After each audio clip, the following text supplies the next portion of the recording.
Eles não dizem em voz alta, mas você sentiu. Aquela mudança sutil, o desconforto velado, quando você não joga o jogo deles, quando você não persegue, não implora, não se esforça para caber. E de alguma forma, isso te torna perigoso. Já te chamaram de distante, frio, arrogante? E se essas forem apenas as palavras deles para livre? A verdade que ninguém ousa admitir. As pessoas se sentem profundamente desconfortáveis perto de um homem que não precisa de nada delas. Um homem que pode ir embora sem olhar para trás, que não sorri para ser gostado, que não discute para estar certo, que não posta para ser visto. E isso os aterroriza. Não porque ele seja cruel, não porque seja superior, mas porque o silêncio dele expõe algo feio neles. O vício em aprovação, o medo paralisante da solidão, a necessidade incessante de serem escolhidos. Veja bem, a maioria vive como refém. Prisioneiros de opiniões, de tendências, da coleira invisível da validação. Mas então há ele, o homem que não precisa de você, não precisa do seu elogio, não precisa da sua permissão. E quando você não pode controlar alguém com sua aprovação, começa a temer o que mais você não pode controlar. Ele não está tentando provar nada. Ele apenas é, sem remorso, imóvel, imperturbável. E em um mundo construído sobre performance, a quietude dele é uma ameaça. Então, eles o rotulam: antissocial, desapegado, emocionalmente indisponível. Mas e se isso for apenas a linguagem do medo deles? E se, como Nietzsche alertou, o homem verdadeiramente perigoso é aquele que cria seus próprios valores em vez de herdar os seus? Porque um homem que se define não pode ser manipulado. Um homem que encontra paz sozinho torna-se intocável. E um homem que não precisa de você não pode ser possuído. Prepare-se. Vamos revelar a verdade psicológica brutal por trás da autossuficiência emocional. Porque a solidão não é fraqueza. Porque seu silêncio pode parecer violência. E porque o homem que caminha sozinho pode ser o único que está verdadeiramente livre. Vamos direto ao ponto. Eles te disseram que estar sozinho é perigoso. Não fisicamente, mas emocionalmente. Sussurraram isso em cada anúncio, cada postagem, cada dúvida noturna que te assombra. Você precisa de pessoas, você precisa de atenção, você precisa de amor, ou há algo de errado com você. Mas e se essa for a primeira e talvez a maior mentira que te contaram? O que a sociedade realmente teme não é a sua solidão, é a sua autossuficiência emocional. Porque uma pessoa que não anseia por afirmação constante, que não é viciada no calor fugaz de ser gostada, que pode sentar-se sozinha, em silêncio e não vacilar, essa pessoa não pode ser controlada. A solidão, veja bem, é comercializável. Se você se sente vazio, você compra mais. Consome mais histórias de amor, mais produtos, mais distrações. Você persegue conexões como se fossem oxigênio, e cada algoritmo é meticulosamente projetado para garantir que você nunca pare. Mas a solitude, a verdadeira, soberana solitude, essa é uma ameaça direta a todo o sistema. Porque o homem que não precisa ser visto não clica. O homem que não está desesperado para ser amado não rola o feed infinitamente. E o homem que encontra paz sem performance não obedece. O capitalismo não vende apenas produtos, ele vende validação.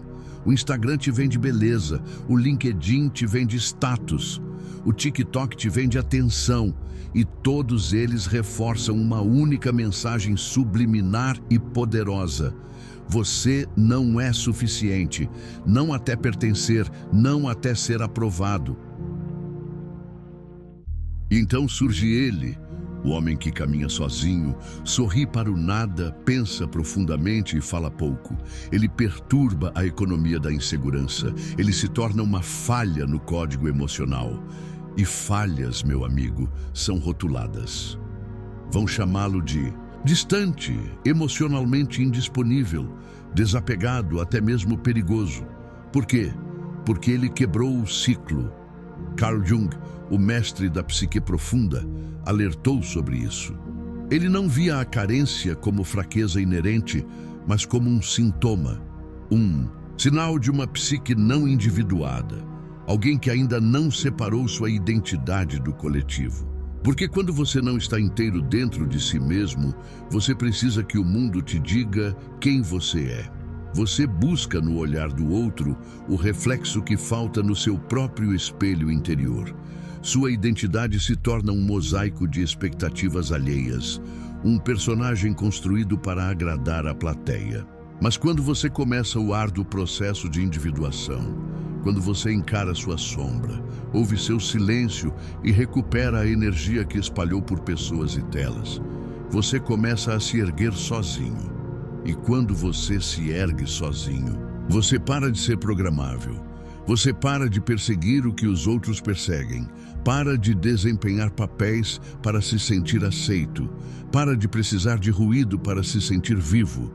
E isso te torna ilegível para sistemas construídos sobre previsibilidade. Você não vota como esperam. Não compra o que empurram. Não segue os medos deles. Você não está sozinho. Você não está quebrado. Você apenas não está mais à venda.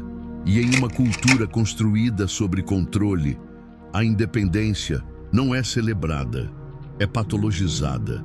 Eles não te querem curado, eles te querem viciado, porque se você realmente se tornar inteiro, você irá embora. E eles não terão mais nada para te vender. E se a sua necessidade de outros nunca foi realmente sobre amor? E se foi, desde o início, sobre sobrevivência? A necessidade de se encaixar, de ser gostado, de pertencer, não por conexão genuína, mas por medo primordial. Medo de ser excluído, medo de ser diferente, medo de enfrentar o vazio sozinho. Isso não é apenas instinto social. É condicionamento psíquico profundo, uma programação que começa no berço e é reforçada a cada interação social, a cada norma internalizada. Romper com isso não é apenas desenvolvimento pessoal, é uma forma de rebelião, ou uma rebelião silenciosa, travada não nas ruas, mas no campo de batalha da própria psique. Carl Jung chamou essa jornada de individuação, o processo de se tornar um indivíduo completo, inteiro, autônomo, não o eu, moldado pela cultura, pela religião, pelos pais ou pelos pares, mas o eu autêntico que existe sob todas essas camadas impostas. A individuação não é autoajuda superficial, é autoconfrontação brutal. Significa encarar as partes de você que foram enterradas vivas, a raiva que você suprimiu por medo de desagradar, as necessidades que você silenciou para ser aceito, a voz intuitiva que você trocou pela obediência cega. Significa puxar fio por fio a identidade que foi construída para você e fazer a pergunta aterradora: quem eu era antes que o mundo me dissesse quem eu deveria ser? Porque a maioria das pessoas não quer se tornar inteira, elas querem ser gostadas, querem pertencer. E pertencer muitas vezes exige o sacrifício das próprias partes que nos tornam reais, únicas, vivas. Jung nos alertou. O privilégio de uma vida é tornar-se quem você realmente é. Mas ninguém te conta o preço. Tornar-se quem você realmente é significa estar disposto a ficar sozinho, a ser incompreendido, a ser temido. Friedrich Nietzsche levou essa ideia ainda mais longe, a um extremo quase incendiário. Ele não falou apenas em tornar-se você mesmo, ele falou em queimar todo o resto no processo, em Assim Falou Zaratustra. Nietzsche introduz a figura do Übermensch, frequentemente traduzido como super-homem ou além do homem, aquele que se eleva acima da manada, que não herda valores, mas os cria. Não por ego inflado, mas através da vontade indomável, através da dor transformada, através da solidão abraçada como crisol. Ele escreve: o indivíduo sempre teve que lutar para não ser subjugado pela tribo. Se você tentar, estará frequentemente sozinho e, às vezes, assustado. Mas nenhum preço é alto demais para pagar pelo privilégio de possuir a si mesmo. A maioria das pessoas, argumentaria Nietzsche, não vive sua própria vida. Elas vivem um roteiro que nunca questionaram. Pensam o que seu grupo pensa, desejam o que outros desejam, julgam o que outros julgam. E chamam isso de moralidade. Mas não é moralidade, é obediência. A verdadeira moralidade, aquela que Nietzsche admirava, é perigosa porque não segue, ela cria. Ela nasce da autoconfrontação, da vontade de poder sobre si mesmo, não sobre os outros. É aqui que Jung e Nietzsche, apesar de suas diferenças, se alinham de forma poderosa. Ambos acreditam que o homem normal, o homem adaptado, não está inteiro. Ele está dividido, ele está performando, ele está controlado. A sombra de Jung, as partes reprimidas, negadas, projetadas, e a manada de Nietzsche, a conformidade, a moralidade de escravo, a falta de vontade própria, são duas faces da mesma armadilha existencial. Agora, imagine o homem que escapa, que nela integra sua sombra, as verdades feias, reprimidas, caóticas dentro de si, que não se esconde do que sente, mas o transforma em combustível. Imagine o homem que não vive mais para atender às expectativas, mas para incorporar sua própria verdade. Custe o que custar, ele não será fácil de digerir, não caberá nos papéis que outros lhe designaram. Será incompreendido, ridicularizado, temido, porque esse tipo de homem, um homem que não herda sua alma, mas a constrói do zero, com sangue, suor e lágrimas filosóficas, é um perigo para tudo que é construído sobre imitação, sobre conformidade, sobre medo. Ele não está apenas sozinho, não está apenas independente, ele está em rebelião psíquica. Declarou guerra não aos outros, mas às partes de si mesmo que um dia imploraram para serem aceitas. E ao matar essas partes, o desejo de agradar, o medo da rejeição, a necessidade de validação, ele nasceu de novo. É por isso que a solitude verdadeira não é paz passiva, é fogo. É uma fornalha onde o falso eu morre e o real emerge, mais forte, mais livre, mais perigosamente autêntico. Em um mundo obcecado pelo ruído, pela conexão incessante, pela performance social constante, o silêncio tornou-se um tabu. A solitude, a escolha deliberada de estar só consigo mesmo, é frequentemente confundida com solidão indesejada, com isolamento patológico, com fracasso social. Mas para o homem que trilha o caminho da autossuficiência, o silêncio não é vazio, é espaço. A solitude não é punição, é um santuário. Enquanto a sociedade corre freneticamente para preencher cada momento vago com distrações, o scroll infinito, as notificações piscantes, as interações superficiais que prometem conexão, mas entregam apenas mais ruído, ele faz o movimento contrário. Ele se retira, não por misantropia, mas por necessidade de clareza. Ele abraça o silêncio, não como um inimigo a ser vencido, mas como um mestre a ser ouvido. É na quietude que a cacofonia das expectativas alheias se dissipa. É no espaço vazio que a própria voz interior, há tanto tempo abafada, começa a ressoar. Eles te venderam a ideia de que a conexão virtual é um substituto válido, talvez até superior, aos laços reais. Criaram uma matrix digital, onde a validação é distribuída em doses homeopáticas de likes e seguidores, onde a intimidade é reduzida a algoritmos e swipes, onde a presença é simulada através de avatares cuidadosamente curados. Eles Não querem que você se conecte profundamente. Eles querem que você permaneça conectado à plataforma. Eles não querem que você encontre satisfação.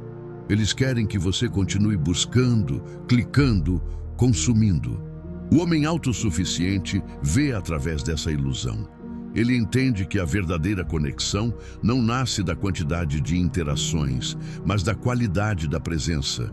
Primeiro, a presença consigo mesmo. Ele usa a solitude como um laboratório para o autoconhecimento. Longe das máscaras sociais, longe da pressão para performar, ele pode finalmente encarar a si mesmo sem filtros. Ele pode examinar seus pensamentos, sentir suas emoções sem julgamento, confrontar seus medos e desejos mais profundos. Ele descobre que a companhia mais essencial, a única que estará com ele em todos os momentos, é a sua própria. Isso não significa rejeitar o mundo ou as relações humanas autênticas. Pelo contrário, ao encontrar plenitude e validação dentro de si mesmo, ele se torna capaz de se relacionar com os outros de forma mais genuína. Ele não busca mais nos outros o preenchimento de um vazio interior. Ele não se aproxima por carência, mas por escolha. Suas conexões, quando formadas, são mais profundas, mais honestas, porque não estão contaminadas pela necessidade desesperada de aprovação ou pelo medo da rejeição. Mas essa capacidade de encontrar paz na solitude é profundamente ameaçadora para um sistema que lucra com a sua insegurança e a sua necessidade de distração. Eles patologizam a solitude porque ela te torna menos dependente, menos manipulável, menos consumidor. Eles te dizem que você precisa estar conectado o tempo todo, porque um homem desconectado da Matrix digital é um homem que começa a questionar a própria natureza da Matrix. A solitude escolhida não é fuga, é retorno. Retorno à sua essência, à sua verdade, à sua soberania interior. É o espaço sagrado onde você pode desaprender o condicionamento social, curar as feridas da dependência e redescobrir a força que reside em sua própria companhia. É o portal para a liberdade real em um mundo que tenta, a todo custo, mantê-lo acorrentado à necessidade. Uma vez que você começa a trilhar o caminho da autossuficiência, você se torna um alvo menos fácil. A independência emocional não é apenas um estado interior de paz. Ela se manifesta como um escudo invisível, uma proteção robusta contra as marés de manipulação e chantagem emocional que permeiam tantas interações humanas. Pense nisso. Qual é a principal ferramenta do manipulador? Explorar a sua necessidade de aprovação, seu medo da rejeição, sua culpa, sua insegurança. Eles jogam com suas emoções como um titereiro puxa as cordas de uma marionete. Eles oferecem validação condicionada, ameaçam com retirada de afeto, induzem culpa para obter conformidade. E funciona na maioria das vezes, porque a maioria das pessoas construiu sua casa emocional sobre o terreno instável da opinião alheia. O homem autossuficiente, no entanto, começou a construir em rocha sólida, a rocha da sua própria validação interna. Ele compreende, em um nível visceral, que sua liberdade interior, sua paz de espírito, não pode ser terceirizada. Não pode depender do humor de outra pessoa, da aprovação de um grupo ou da conformidade com expectativas externas. Ao fortalecer sua segurança emocional intrínseca, ele se torna progressivamente imune aos artifícios que antes o controlavam. A tentativa de chantagem emocional, se você realmente se importasse, você faria isso, encontra uma muralha de clareza. Ele pode reconhecer a tática pelo que ela é, uma tentativa de explorar a culpa e responder com base em seus próprios princípios e limites, não por obrigação emocional. A ameaça velada de rejeição. Se você não concordar, talvez não possamos mais ser amigos. perde seu poder paralisante, porque ele já fez as pazes com a possibilidade de caminhar sozinho, se necessário, em nome da sua integridade. A necessidade constante de agradar, de suavizar as próprias opiniões, de evitar conflitos a qualquer custo, tudo isso começa a se dissipar.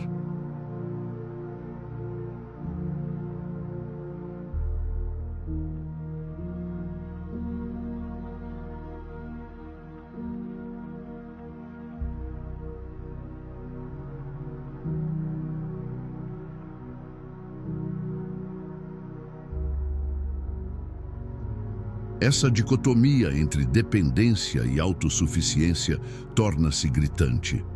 O dependente vive em constante vulnerabilidade, sua estabilidade emocional flutuando ao sabor das marés externas. O autossuficiente, embora não imune à dor ou à decepção, possui uma âncora interna. Sua autoestima não está em jogo a cada interação. Ele pode se engajar com o mundo, amar, colaborar, mas o faz a partir de um lugar de plenitude, não de carência. Essa soberania emocional não o torna frio ou incapaz de conexão. Pelo contrário, permite conexões mais autênticas, livres dos jogos de poder e das dinâmicas de dependência. Mas torna-o, sim, muito mais difícil de manipular. E em um mundo que frequentemente opera através de controle sutil e pressão psicológica, essa independência é de fato uma forma silenciosa, porém poderosa, de poder pessoal. É o escudo forjado na fornalha da autoconsciência, protegendo o santuário da sua liberdade interior. Eles o chamam de perigoso. Mas não porque ele grita, não porque ele luta, não porque ele ameaça fisicamente. Ele é perigoso porque ele não precisa fazer nada disso. Porque quando um homem se torna inteiro, quando ele domina a si mesmo, em vez de tentar dominar os outros, ele se torna algo que a sociedade não consegue classificar, rotular ou controlar. Essa inteireza não é um dom, é uma conquista forjada no fogo da autoconfrontação. Ela se manifesta em traços que desafiam a norma, que expõem a fragilidade das estruturas baseadas em medo e conformidade. Vamos dissecar 4 desses pilares da fortaleza interior. 1. Honestidade radical consigo mesmo. A maioria das pessoas mente para si mesma, todos os dias, sobre seus relacionamentos. Está tudo bem, é só uma fase. Sobre suas crenças. Eu acredito nisso porque sempre acreditei. Sobre sua dor, eu superei isso. Usam uma máscara por tanto tempo que esquecem que é uma máscara. Constroem uma vida sobre meias-verdades, racionalizações convenientes e performances sociais e chamam isso de sucesso ou adaptação. Mas o homem que busca a autossuficiência ousa olhar no espelho que todos evitam. Ele faz a si mesmo as perguntas que rasgam o véu da ilusão. O que estou fingindo não saber? O sonho de quem estou vivendo? De que parte de mim ainda estou fugindo? E ele responde, sem vacilar, sem usar a positividade como ópio, sem se anestesiar com a ocupação incessante. Ele encara as rachaduras em sua própria fundação até ver o que se esconde por baixo. Isso não é autoflagelação, é o pré-requisito para a liberdade. Como Jung insistia, não se pode alcançar a individuação sem primeiro confrontar a própria sombra, as verdades inconvenientes que preferiríamos ignorar. Ele termina um relacionamento de longo prazo, não porque se tornou tóxico, mas porque se tornou falso. Porque foi construído sobre conforto e medo da solidão, não sobre verdade e crescimento mútuo. Quem olha para fora, sonha. Quem olha para dentro, desperta. Carl Jung. Qual é a verdade desconfortável sobre sua própria vida que você tem evitado confrontar esta semana? 2. Soberania emocional. A maioria busca o amor para se sentir inteira, a aprovação para se sentir digna, a atenção para se sentir viva. São mendigos emocionais, estendendo a mão para que o mundo lhes dê o que acreditam faltar dentro de si. Mas o homem autossuficiente parou de mendigar. Ele não se contorce para ser desejado. Não vende seus valores por um lugar à mesa. Ele se tornou sua própria fonte. Sua validação emana de dentro, de seu alinhamento com seus próprios princípios, de sua capacidade de enfrentar a vida com coragem e integridade. Isso não significa que ele não sinta dor, tristeza ou raiva. Significa que essas emoções não o definem nem o controlam.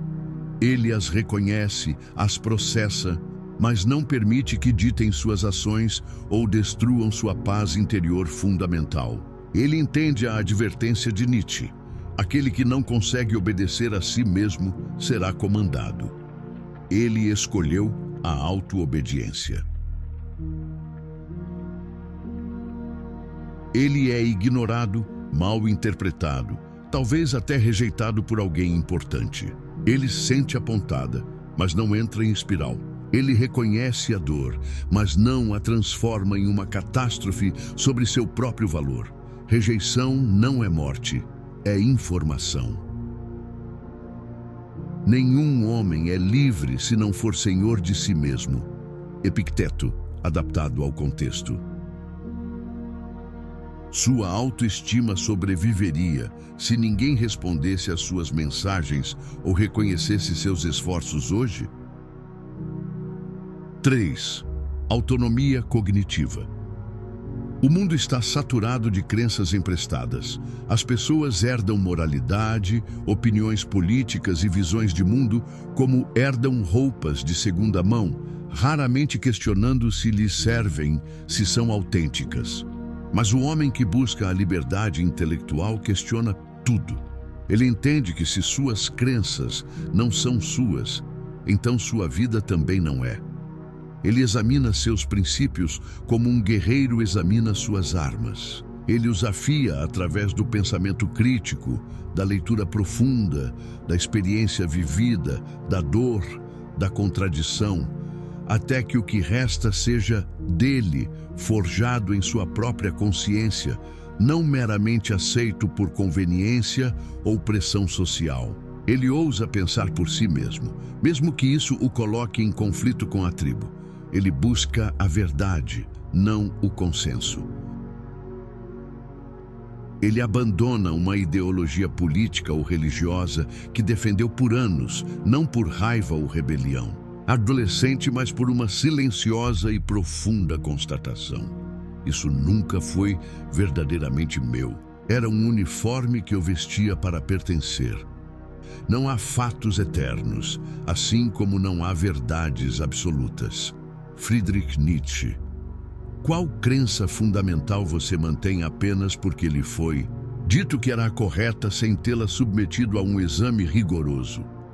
4. Maestria da sombra. Todos temos escuridão. A diferença crucial está no que fazemos com ela. A maioria a reprime, a nega, a projeta furiosamente nos outros. O problema não sou eu, são eles. Mas o homem que busca a inteireza caminha voluntariamente para dentro da caverna escura da sua própria psique. Ele encontra sua vergonha, sua raiva acumulada, seu vazio existencial, sua inveja, sua crueldade potencial.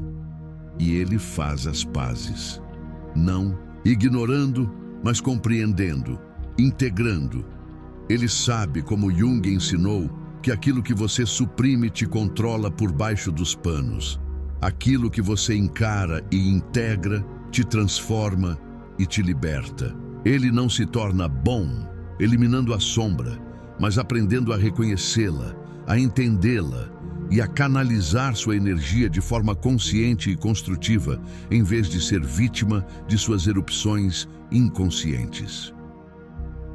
Ele não explode em discussões, não porque seja passivo, mas porque reconhece a raiva como muitas vezes dor ou medo disfarçado. Ele já sentiu essa energia. já a compreendeu em sua solitude e pode escolher uma resposta mais consciente do que a reação primitiva. Não nos tornamos iluminados imaginando figuras de luz, mas tornando a escuridão consciente. Carl Jung. Que parte do seu mundo interior você exilou para as sombras e como ela ainda controla suas reações e escolhas hoje? Esses 4 pilares não são traços de personalidade inatos, são cicatrizes de batalha. São músculos psíquicos fortalecidos na disciplina silenciosa da autoanálise e da autoconfrontação. São forjados na solitude, longe dos aplausos fáceis e das distrações do mundo. E cada um deles torna um homem menos reativo, menos obediente, menos necessitado e, portanto, infinitamente mais livre. É por isso que o chamam de perigoso. Porque ele não está mais jogando o jogo deles. Ele não busca seu elogio, nem teme sua rejeição. Ele não precisa que você goste dele. Ele precisa que você saia do caminho.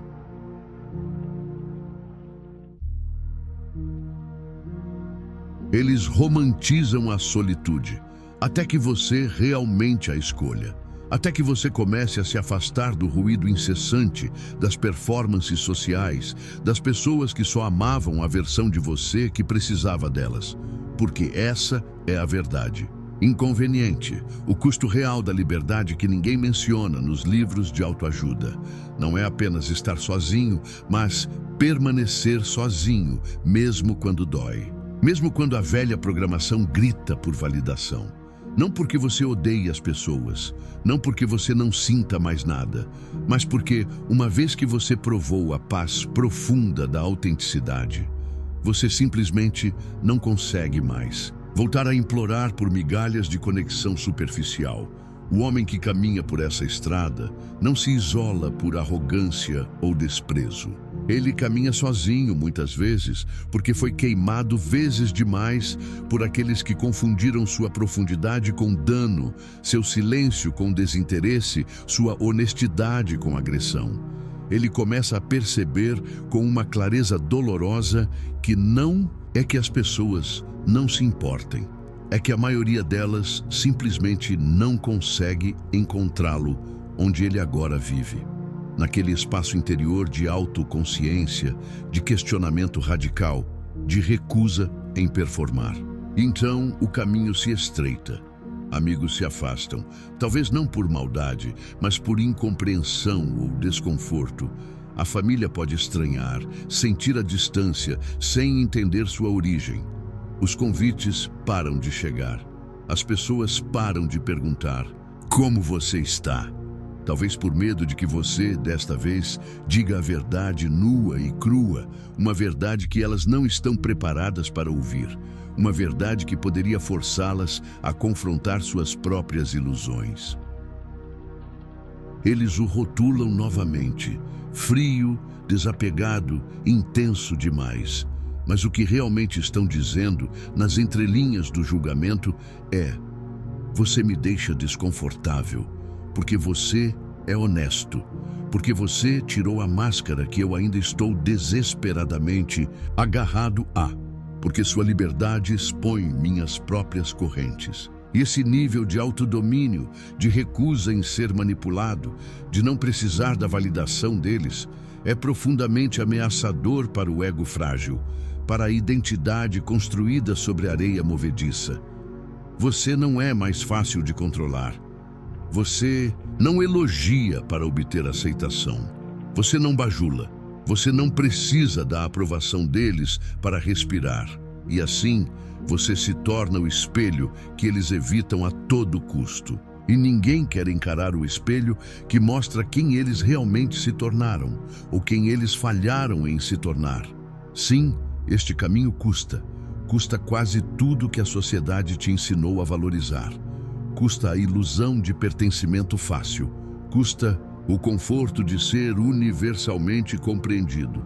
Custa seu lugar à mesa, se essa mesa foi construída sobre a fundação da falsidade e da performance. É uma troca brutal, mas veja o que ele te dá em retorno. Clareza. Você começa a ver com uma nitidez quase dolorosa quem realmente te valoriza por quem você é e quem apenas precisava da sua versão carente e dependente. Padre, poder. Não o poder sobre os outros, que é sempre ilusório e corruptor, mas o poder sobre si mesmo. O único poder que não pode ser tirado, porque nunca foi emprestado. Paz.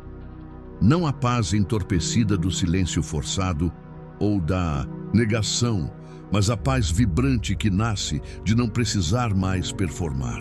Você para de perseguir, para de provar, para de se encolher para caber em espaços pequenos demais para sua alma.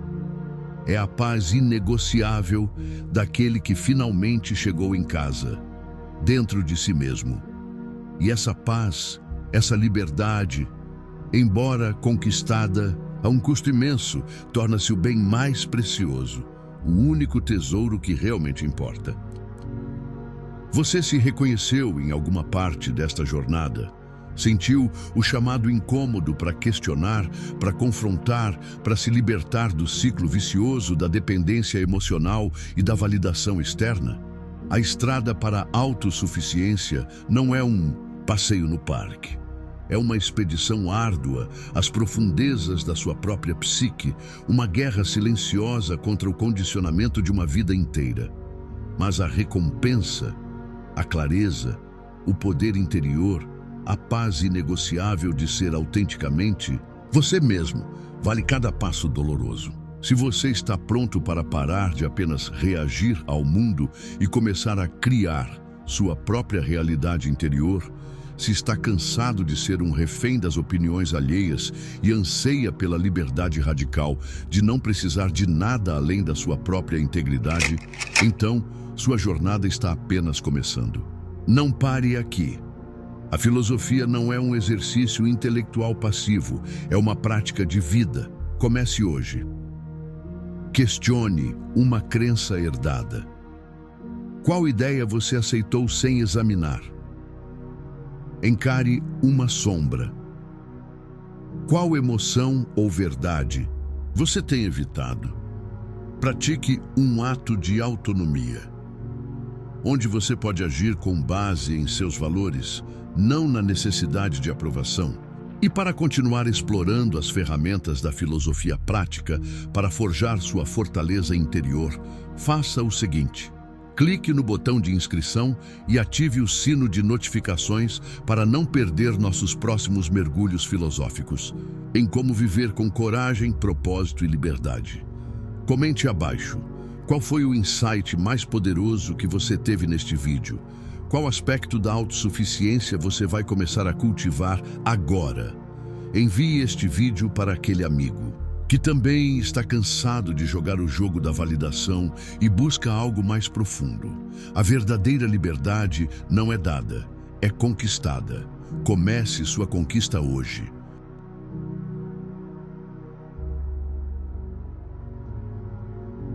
O caminho da verdadeira independência emocional, da autossuficiência radical, não é fácil. É muitas vezes solitário. É frequentemente incompreendido. Exige uma coragem que poucos ousam cultivar. A coragem de olhar para dentro, de enfrentar o que se encontra lá e de escolher a própria verdade acima do conforto da conformidade. Mas lembre-se, somente neste caminho, por mais árduo que seja, encontramos a essência pura e indomável de quem realmente somos, para além das máscaras, para além das expectativas, para além do medo. Não se contente em ser uma cópia pálida de um ideal imposto. Não aceite viver como um eco das vozes alheias. Seja livre, seja autêntico. Ouse ser perigosamente você mesmo. A jornada é sua, a liberdade espera.